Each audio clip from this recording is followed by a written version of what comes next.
What do you get when you combine the series finale of Game of Thrones, Terminator Dark Fate, the Star Wars reboot, Star Trek Picard, and the Marvel movies? If your answer was The Matrix Resurrections, you would be 100% correct. And if you think that's a really bad combination of stuff to make a feature film, once again, you would be correct. There's some movies out there like Suicide Squad or TV shows like Ruby that I could literally make a review that's like 3 times as long as the original and just go through and explain in great detail how every element of it sucks, from the individual scenes sucking to how it's bad in the overall context of the work, and just go on and on and on. For this one, I could probably make it like 4 or 5 times as long as the actual film, but it's just kind of that much of a disaster.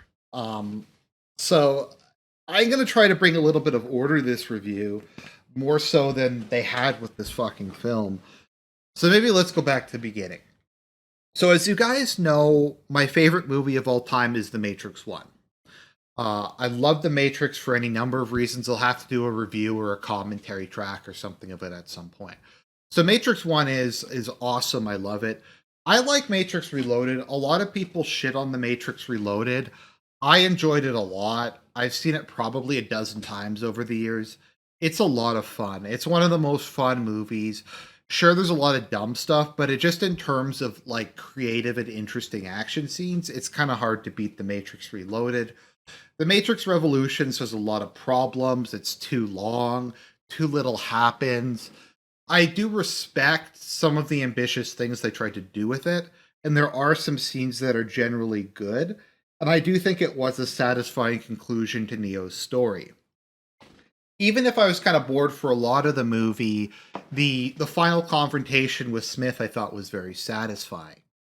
Now, I wasn't really sure where they were going to go from there, because that seemed to have wrapped up Neo's story pretty well.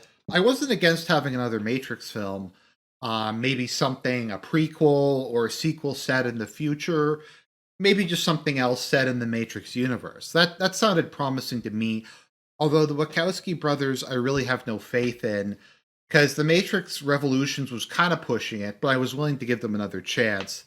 I did like Speed Racer, although it's not at all like this. But they've just been putting out turd after turd over the years, and it just didn't look very good. So when I heard they're going to make The Matrix 4, I was like, uh-oh, this really doesn't sound like a good idea. So I went from thinking it was going to be like the worst thing ever to it was going to be bad, but at least interesting. I guess going into this, I thought there was a 60% chance it would be interesting bad, a 35% chance that it would be just bad, and a 5% chance that it might be decent. I'd say it's somewhere between the 35 and the 60. There's only one movie I've ever walked out of and just left before it was over, and that was Scary Stories to Tell in the Dark. There's movies though where I've left the theater and gone and walked around a bit because I just couldn't take it. Transformers 2 comes to mind. Or no, sorry, Transformers 1 comes to mind. Transformers 2 as well. What else was there? The Rise of Skywalker, I had to leave because I was feeling nauseous. I think there was a couple other movies, but I really wanted to leave for about 80% of this movie, and it was just painful. Now, I would say this film is part of what I consider to be the worst trend in modern filmmaking, and that is taking older properties with a dedicated fan base, just adding a whole bunch of postmodernist meta whatever to them, and then making them so they actively shit on the fan base who's going to pay to see them, and putting them out there and expecting to make money. It's kind of like the equivalent of a shit test. It's something like with Terminator Dark Fate. It's like, oh, are you a fan of the Terminator movies? Well, we're going to make Arnold into a pussy in this movie. We're going to make him into a cock. We're going to make this shitty girl power movie that doesn't have any of the elements that you liked in the other Terminator movies. And you're going to see it and you're going to like it. And once again, that's very much like the Star Wars sequels, where I think they just shit on the fan base in every way possible, but they make money purely off of nostalgia. But I think Star Trek Picard is like that. I think the last couple seasons of Game of Thrones is like that. I know there's a bunch of other things that I'm having trouble remembering. If you can think of something else in that vein, please post it in the comments section because I know I'm probably missing some. Oh, Cowboy Bebop and The Witcher. Basically, any Netflix adaptation is also like that, where it's made specifically to shit on the people who like it while also making money off of them. I think this film is a massive fuck you to the fans of the original Matrix movies. And it's like attempting to take their money by virtue of being nostalgic and referencing the previous film so much, while at the same time basically calling them a bunch of shitheads. So it represents, I think, the worst trends in modern entertainment, as well as just sucking as a movie. So I'm gonna try to go into this. It's gonna be hard. It's gonna be hard because I couldn't really follow this. I had no idea what the fuck was going on. I could follow the previous movies and at least know like what the basics were. But you know what this film really reminds me a lot of is the Evangelion rebuilds, which I've shit on a lot over the years. And it's not even because they're necessarily bad as movies. It's because they remove like all the things that made the first one good. They took out the tone, the setting, the special effects, the aesthetics. It just really doesn't feel like it's even the same franchise anymore. And you're left looking at characters and going, huh? What? Why did they do that? Who is this dude? What's going on? It doesn't feel like it's from the same franchise. It doesn't feel like it's a remake. It feels like it's some inferior copy that's made by a focus group. I don't even know if I'd call this film like that because if it was made by a focus group, I think it would have been better than this. But let's try to go into this. So, a big part of this movie, and this is not a joke, 100% serious. This is not me making fun of it. This is not me. Probably about a fifth of this movie is direct clips taken from the original films. Once again, that's not them recreating it, because another probably fifth to a quarter of it is them recreating scenes. It is direct clips. They will periodically just cut the clips from the original movies. They'll see clips broadcast on walls or mirrors. It is fucking bizarre. I've never seen anything like it, and I really hope I don't again. So, this takes place in what we think is an alternate universe. So, Neo is once again just a normal dude who is a world renowned video game designer. And The Matrix was a game series that he made 20 years ago. So, it's supposed to kind of take place in our world where The Matrix exists, but instead of being a movie, it was a video game. Although, when they show scenes from the video game, it's just the original movies.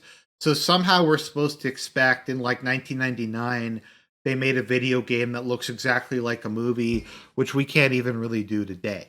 But that's kind of beside the point. So he's trying to develop another game called Binary, and he's running some sort of sub program called a modal, whatever that is. And within the modal, there's someone from Not Zion, it's Io now, and she goes there and Morpheus is there, but it's not Morpheus because he's a combination of Morpheus and Agent Smith, which is never explained because he was the two major influences. So she's like, "You're Morpheus." He's like, "Yeah, I'm fucking Morpheus." So they get together and their plan is to break Neo out of the illusion of the Matrix because he's in the Matrix still for some reason, but the Matrix is a video game.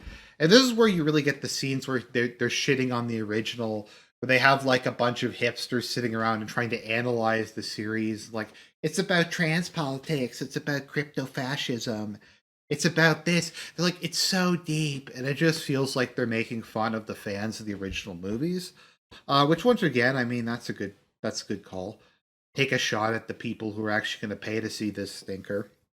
Um, and Trinity also exists, except in this universe, her name is Tiffany, and she's married to Chad. No, that's not. She's not married to a Chad. Her husband is literally named Chad, and she has kids who aren't hers. So I guess it's like so. She's raising Chad's kids. It's kind of an inversion. It can't be an accident. that he's named Chad. And he keeps seeing her at a coffee store, and he feels that they know each other from previously. Next, we go to see the therapist played by Neil Patrick Harris, who really has no business being in this movie. I don't know why he's in this film. He doesn't fit really with the tone of the Matrix at all. Like, he's a comedic actor, but he's in this movie for some reason, and he's Neo's therapist. And Neo talks about how he can't differentiate reality from a dream, and the therapist gives him blue pills, which are antipsychotic medications. So they're really trying hard to make you think, oh, the previous movies were all a dream. They're all a video game. They didn't happen. It's totally, guys, when we reveal that this is actually another level of the Matrix, it's going to be a shocker. No one's going to see that one coming. But of course, everyone sees that coming. And it turns out eventually what's explained to them, and I don't even know how to fucking establish this, because this is just okay. So where do I even go for there? So stuff starts to go crazy. Neo's office gets shot up. It turns out that his partner is actually Agent Smith, who's in the body of Holden from Mindhunter. Is he at all like the original Agent Smith? No. Does he have the same goals as Agent Smith?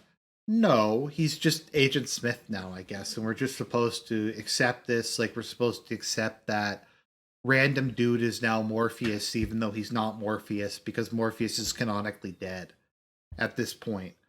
So that happens, and Neo agrees to wake up, and just so much shit gets dropped. I'm just going to try to go through it, not in the order it happens on screen. So apparently Neo has been in the Matrix for 60 years. The machines have been repairing his body. After he died at the end of Matrix Revolutions, Neil Patrick Harris built a resurrection pod that brought him back to life, as well as bring Trinity back to life. And they're in two pods next to each other. And their sense of longing, of being close together but not entirely there, somehow makes a Matrix more effective than the previous one because of human emotions or some nonsense like that. And it increases the power output of all the humans. I don't really know how it increases the power output of all the humans. None of this stuff is really explained. It's just pure sentimentality. But as Neil Patrick Harris says, like, basically the audience, fuck you. You don't want an explanation. You don't want coherency. You just want sentimentality and my feelings. So it turns out that the peace treaty did hold from the Matrix Revolutions. Zion got destroyed for reasons it's not really explained. Morpheus was the leader of Zion. He did something. He's dead now. I mean, I guess enough time's passed. Niobe is somehow still alive. I thought she was like in her 30s or something, or in the previous movie. So if this is 60 years later, she's got to be in her 90s. She looks like she's about 140 or so. So Zion got destroyed. The new city is Io, and Io has this weird pseudo sky, and they're growing plants there now. And some of the machines have defected, and they're either like floating robots, kind of like the Sentinels, or they're programs, and the programs are these like swarms of nanobots that make a person. So, like, not Morpheus is a swarm of nanobots in the real world who becomes a person or something. And they call Niobe the General, which is in no way similar to Princess Leia in the Star Wars reboot. So all that happened. Apparently, at some point, there was a civil war among the machines or something. So there's a civil war that's never referenced again, aside from the first time it's mentioned. And it was ended, I think, because Neil Patrick Harris built the two resurrection pods, and they're right next to each other. So they come up with like this idea they're going to go save Trinity. They're going to form a crack team. So they form a crack team and they go into the Matrix. and the Merovingian shows up, and it's like a fucking Marvel movie. He shows up with his exiles, and he's like some homeless dude.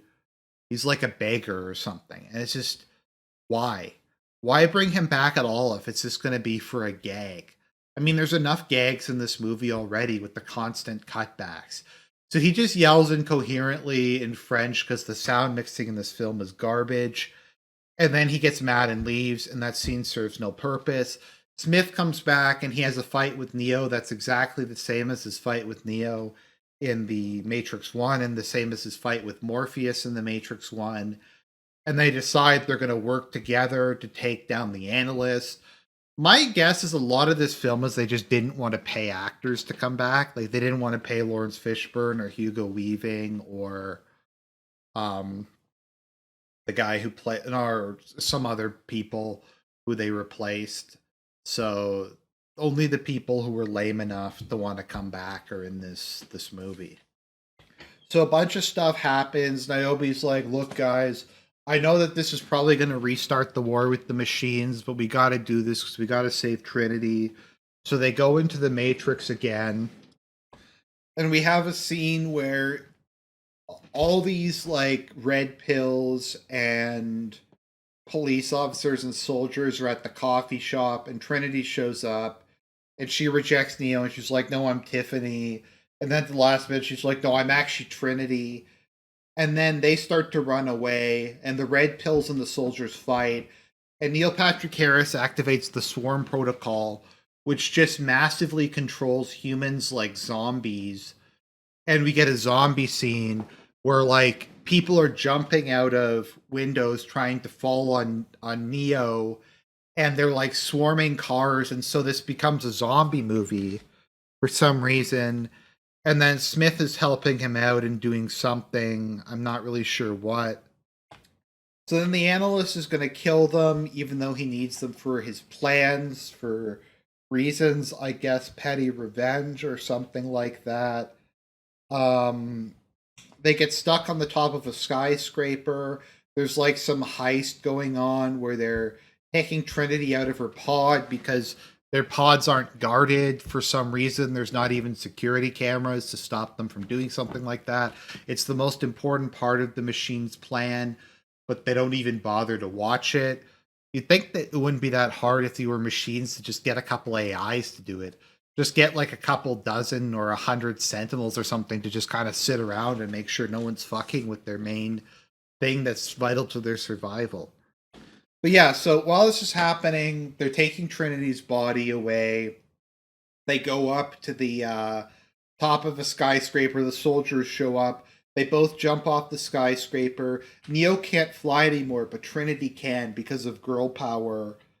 And they're able to get out.